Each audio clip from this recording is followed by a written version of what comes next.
Purtroppo abbiamo un patrimonio residenziale molto datato. Gran parte dei 12.000 alloggi che gestisce l'Ater di Venezia sono alloggi che sono stati costruiti decenni fa, in alcuni casi, come nel caso di Via Montebrebello, negli anni 60, con gravi problemi manutentivi legati alla qualità discutibile, diciamo, dei materiali di costruzione che erano stati utilizzati in quei tempi.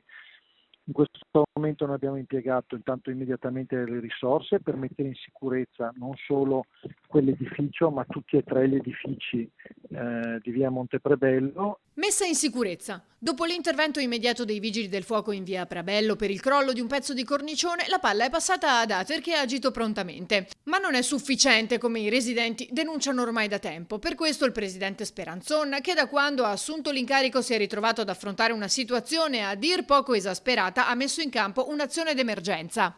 Approveremo giovedì in Consiglio d'amministrazione uno stanziamento straordinario che possa permettere nel giro di un anno di fare una forte riqualificazione e messa in sicurezza di tutti quegli edifici. Insomma, si prevede una spesa complessiva di 3 milioni di euro per via Monteprebello nel giro di un anno e mezzo da adesso. Un intervento radicale che possa ridare piena agibilità a quegli edifici.